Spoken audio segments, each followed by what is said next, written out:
Welcome to the deep dive. We're here to sift through all those articles, research papers, and notes you send us, and really pull out the clearest, most impactful insights. That's the goal.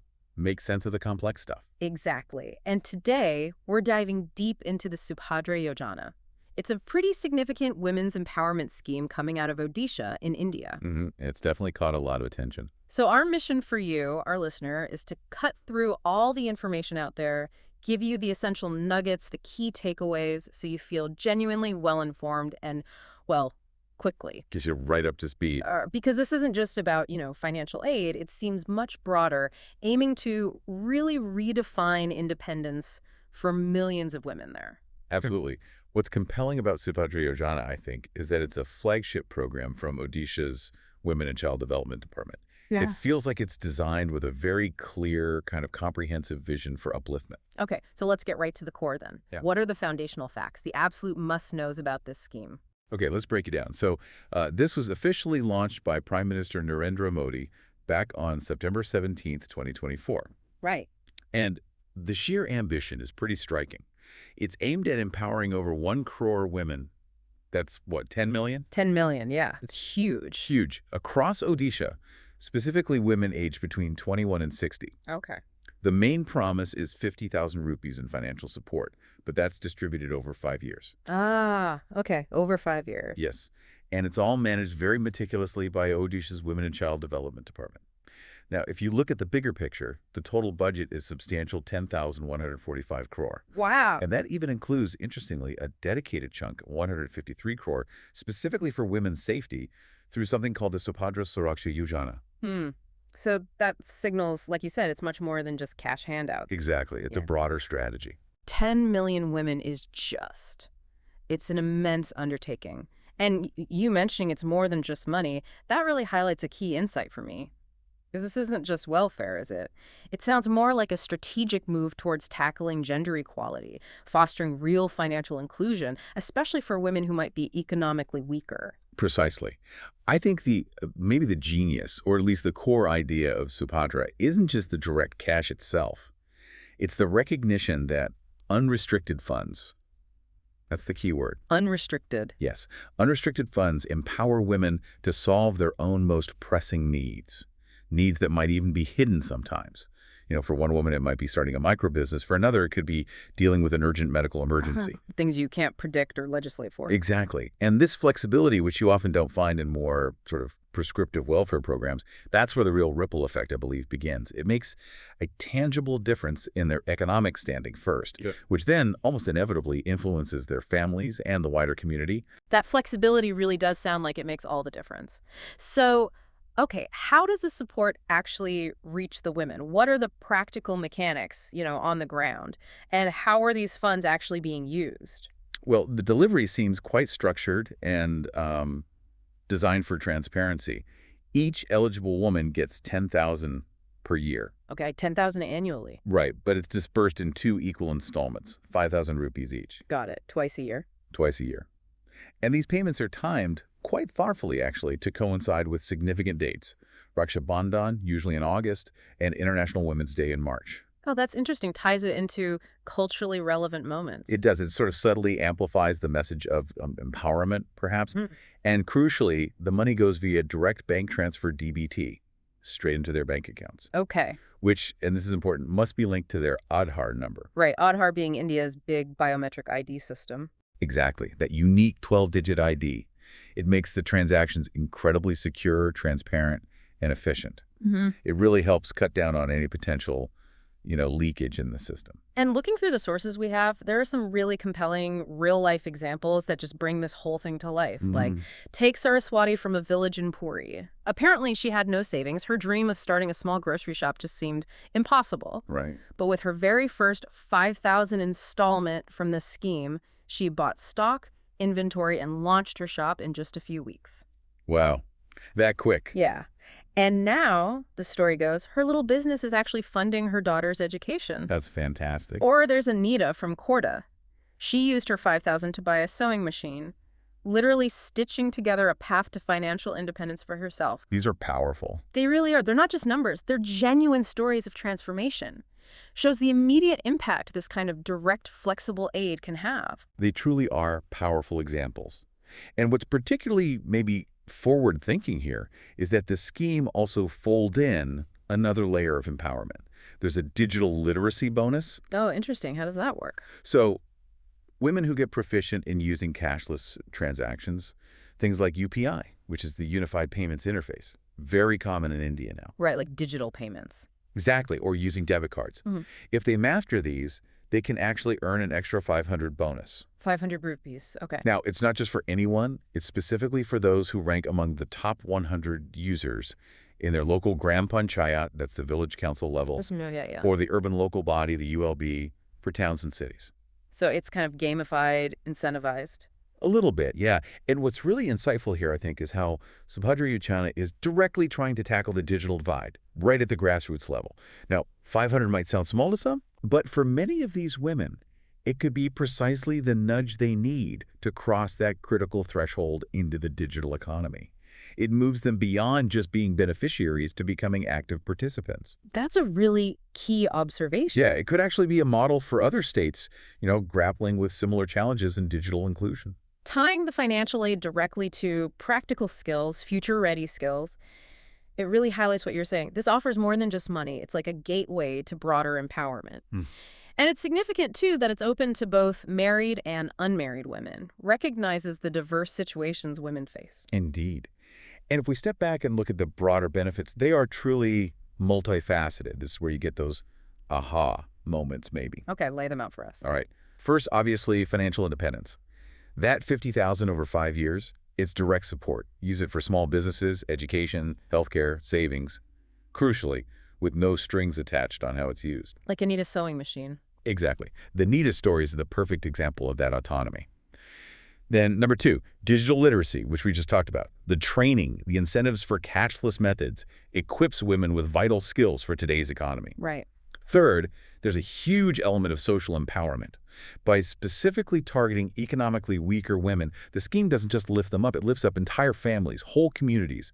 It's a real contribution to gender equality across Odisha. Makes sense. The impact spreads outwards. It does. And then, the 2025 Subhadra Pluses initiatives, they add another layer of safety and support. Things like the Subhadra Yojana for safety programs, plus faster grievance resolution, making sure women feel secure and, importantly, heard. Okay, safety and a voice. Crucial. And finally, underpinning it all is that inherent flexibility. Women get to decide what's best for their future, their unique situation. Investing in a business, addressing an urgent family need. The choice is theirs. That flexibility point really resonates. We saw another story in the sources. Reena from Balasore, she used her Subhadra funds to pay for her mother's critical medical bills. Ah, yes. It just eased this enormous burden on her family. It's a great reminder that empowerment isn't always about starting a business, right? Sometimes it's about providing that crucial support exactly where it's needed most, relieving that deep, profound stress. Absolutely. A very important point. So this all sounds very promising. Who exactly is the scheme designed for? Let's get into the specifics. How can you, listening now, or perhaps someone you know, actually benefit from this? Let's explore the eligibility and the application process. Okay, eligibility. The criteria are quite specific, which is good, ensures the support reaches the intended group. Right. Firstly, gender. Yeah. It's exclusively for women. Age. They need to be between 21 and 60 years old as of the date they apply. 21 to 60. Okay. Crucially, bank account. They absolutely must have an Aadhaar-linked, DBT-enabled bank account. That's how the money arrives. Makes sense. Residency. Yeah. Must be a permanent resident of Odisha. They'll need proof, voter ID, ration card, maybe an electricity bill. Standard residency proof. Yes. Then there's an e-KYC process required. Electronic, know your customer. Okay, the verification step. Right. Can be done using a one-time password, an OTP, sent to the mobile number linked with their Aadhaar.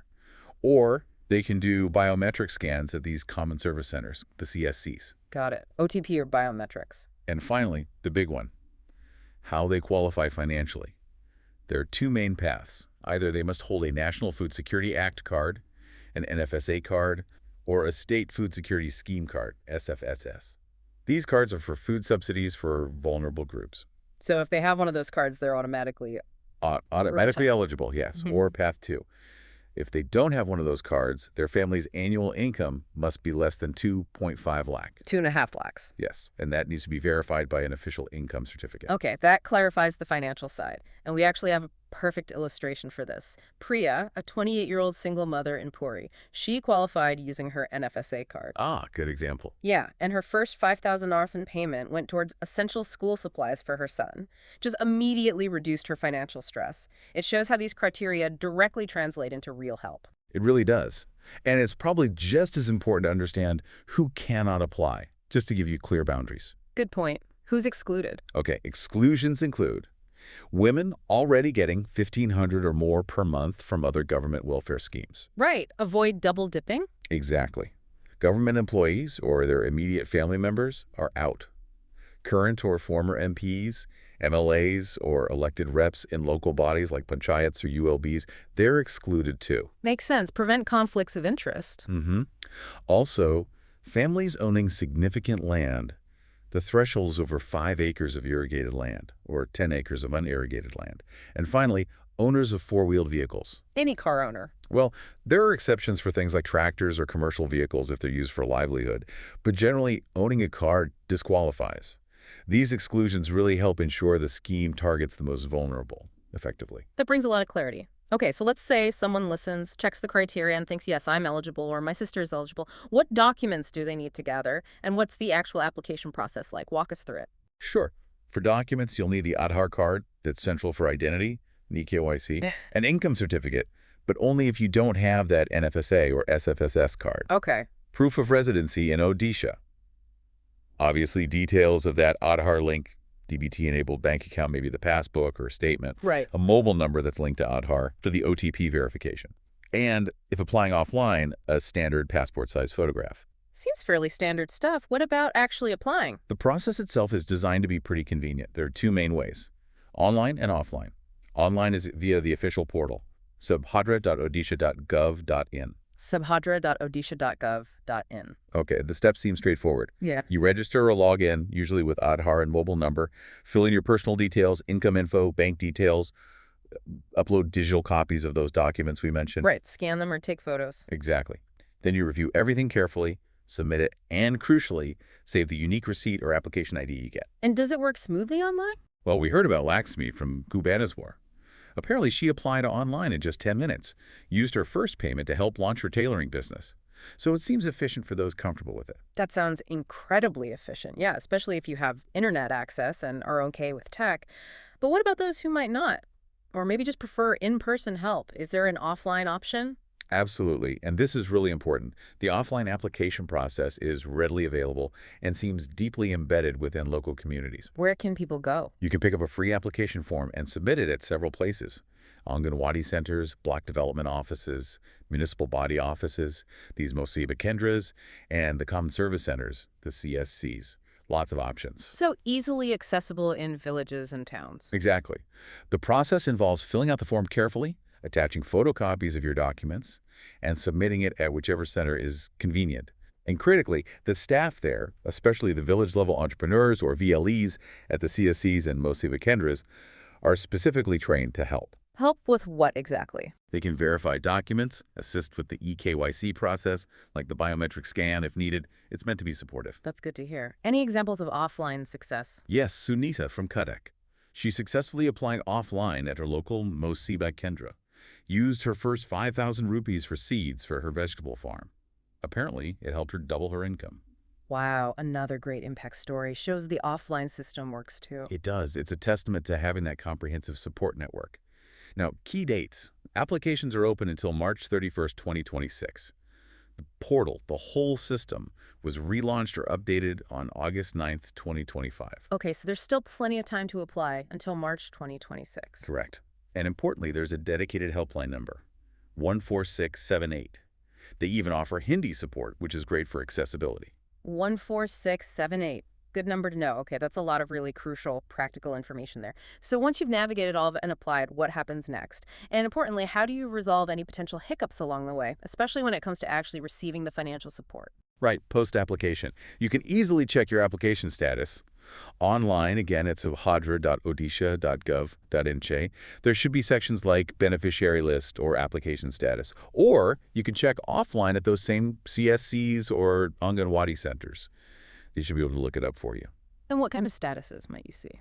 Typically, you might see pending, meaning it's still under review by officials, approved, which is the goal, meaning payment should start soon, or, unfortunately, rejected. Okay, and if it's rejected? If it's rejected, you can usually check an online rejection list for the reason, and then importantly, you can file a grievance to appeal that decision.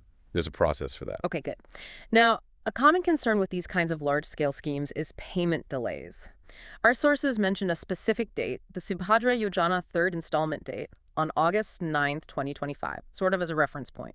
What happens if payments just don't arrive on time, or if there's some issue with the bank transfer itself? That's a very practical and common concern, you're right. Often, delays are due to issues related to NPCI, the National Payments Corporation of India, which handles most of these transfers. What kind of issues? Things like the Aadhaar number not being correctly linked to the bank account, or maybe the account isn't active for DBT, or perhaps there's a mismatch in names or details. Ah, okay. Technical glitches, mostly. Usually technical or administrative, yes. To resolve this, the first step is to check the official portal again. There's usually a list called something like Bank Activation or Updation Needed list. See if your name is on that list. Exactly.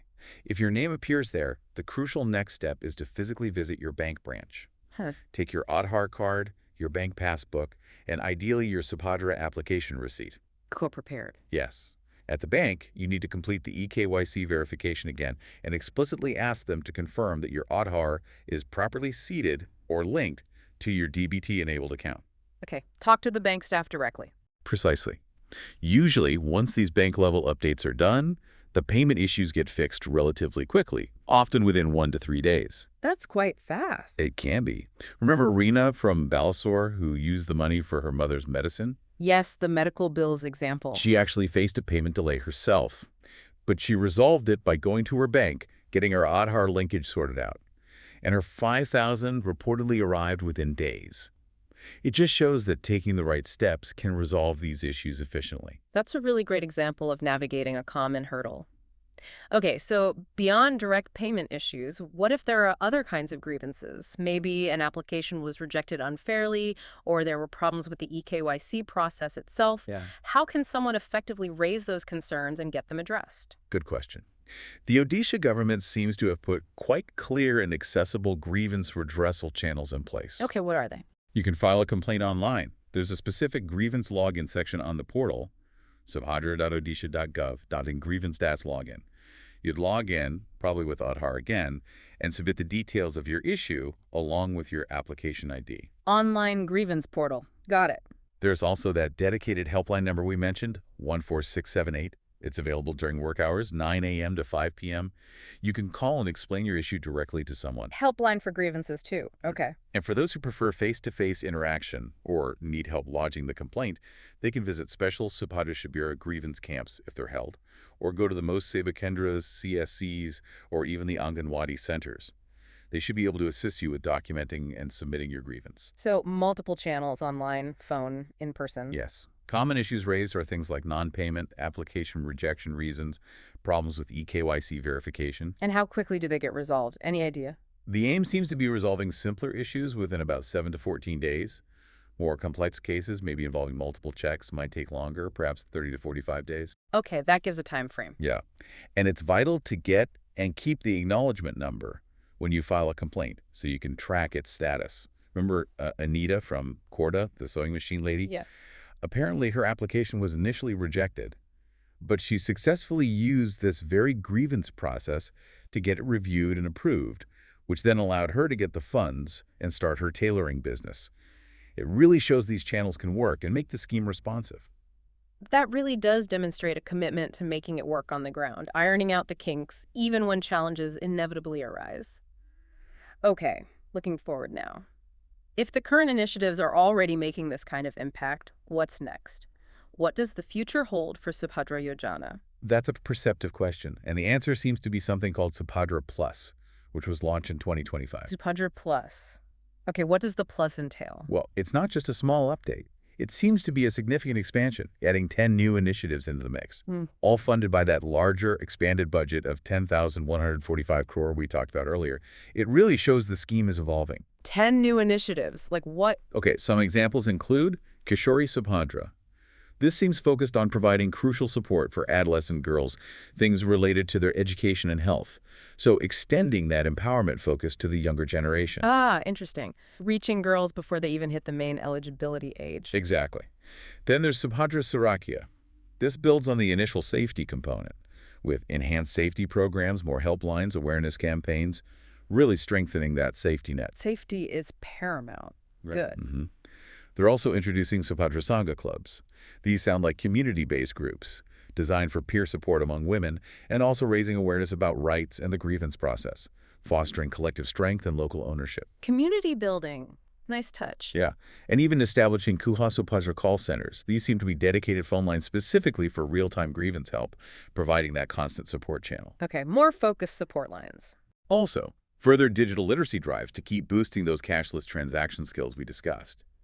And perhaps most interestingly, these new initiatives are actually creating new job opportunities for women. Oh, how so? Well, the Kufra Culture call centers need operators. The Subhadra Shabira camps and verification processes need field staff. And they're apparently looking to hire women for these roles, helpline operators, field verifiers, and so on. So the scheme itself becomes an employer for women. Exactly.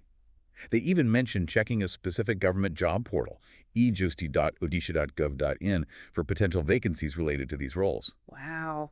That really expands the scheme's reach significantly, doesn't it? It shows how it's evolving to be, well, more inclusive, addressing a much wider range of needs for women, for younger girls, especially in rural areas, perhaps. It feels like a truly comprehensive approach that's adapting and trying to build an even stronger foundation for women's autonomy. It certainly seems to be moving in that direction, yes. A continuous improvement cycle. And just like that, we've taken quite a significant journey through the Subhadra Yojana. We've unpacked its multifaceted approach to women's empowerment in Odisha, from that direct financial aid and the push for digital literacy, all the way to safety nets and community support. It really is a comprehensive initiative with a clear vision, wouldn't you say? I would, indeed. It powerfully reinforces that core message. Targeted, flexible support can genuinely create monumental change. It's empowering women, real women, like Saraswati, Priya, Sunita, and Anita that we talked about, to chase their dreams, secure their families' futures. It feels like a real movement towards a more financially independent Odisha. Absolutely. And if you, listening, are interested in learning even more or need specific details. Right, you can visit the official website, subhadra.odisha.gov.in, or call that helpline, 14678, or of course visit a local Anganwadi center or CSC for that in-person assistance. And apparently there are even helpful video tutorials online and an inspiring song, the Subhadra Yojana Geet, to help guide people. Yes, lots of resources available to support beneficiaries. Truly powerful stuff. So as we wrap up this deep dive, here's a final thought-provoking question for you, our listener. Considering how financial independence, digital literacy, safety, and community support are all intertwined in this Subhadra scheme, especially with the pluses initiatives, what other unexpected pluses, what other kinds of initiatives could potentially be added in the future to further amplify that ripple effect of women's empowerment within a community like Odisha? Something to mull over until our next deep dive.